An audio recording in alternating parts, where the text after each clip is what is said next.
আসসালামু আলাইকুম। আশা করি সকলে আল্লাহর রহমতে ভালো আছেন। আজ আমি জলপাইয়ের শরবত তৈরি করে দেখাবো। জলপাইয়ে আছে হাজারো ঔষধি গুণ, আর ঔষধি গুণ ঠিক রেখে আমি একটা শরবত তৈরি করে দেখাচ্ছি। আর এই শরবতটা খাওয়ার ফলে কিন্তু অনেক উপকার পাওয়া যাবে। চলুন তাহলে রেসিপিটা দেখিনি। জলপাইয়ের শরবত তৈরি করার জন্য এখানে কিছু জলপাই নিয়েছি। আর জলপাইগুলো অবশ্যই একটু পোক্ত দেখে নিতে হবে। কচি জলপাই হলে কিন্তু শরবতটা ভালো হবে না। এখানে আমি 200 গ্রাম জলপাইকে কেটে নিয়েছি। অবশ্যই বিচি ফেলে দিয়ে 200 গ্রাম মেপে নিয়েছি। এভাবে কেটে নিতে হবে। এখন এখানে আমি একটা ব্লেন্ডার জারের মধ্যে জলপাইটাকে ঢেলে নিলাম। এখন দিয়ে দিচ্ছি 1/4 কাপ চিনি, হাফ চা চামচ লবণ, হাফ চা চামচ বিট লবণ, হাফ চা চামচ টালা জিরার গুঁড়া, অবশ্যই টালাটা দিতে হবে, ধনিয়ার পাতা 1 টেবিল চামচ,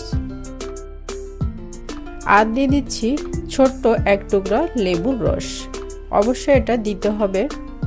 দিচ্ছি একটা কাঁচামরিচের অর্ধেকটা,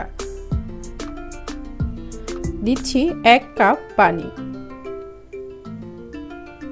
এখন আমি এটাকে একটা পেস্ট তৈরি করে নিচ্ছি। পেস্টটা তৈরি করে নিয়েছি। এখন আমি এটাকে ছেঁকে নিব। ছেঁকে রসটাকে বের করে নিচ্ছি।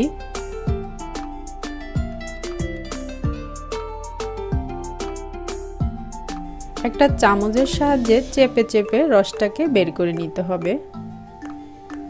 খেয়াল রাখতে হবে এখানে যে অবশিষ্ট অংশটা থাকবে এটা যেন ভিতরে না যায়। এভাবে করে সবটুকু আমি ছেঁকে নিচ্ছি। সবগুলোকে ছেঁকে নিলাম আর এগুলো আমি ফেলে দিচ্ছি। এখন এই রসটার ভিতরে আমি দিয়ে দিচ্ছি 3 টেবিল চামচ মধু, আরও 1 কাপ পানি, দিয়ে দিচ্ছি 1 ফোঁটা ফুড কালার। এটা কালারটা সুন্দর আনার জন্য। এটা সম্পূর্ণ অপশনাল, ভালো লাগলে দিবেন, না লাগলে না। একটু নেড়ে চেড়ে মিশিয়ে নিচ্ছি।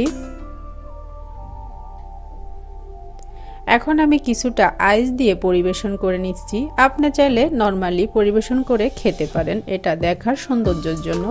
আমার রেসিপি যদি আপনাদের কাছে ভালো লেগে থাকে প্লিজ ভিডিওতে একটা লাইক দিয়ে দিবেন, আর যারা নতুন আসছেন প্লিজ সাবস্ক্রাইব করে দিবেন। আল্লাহ হাফেজ।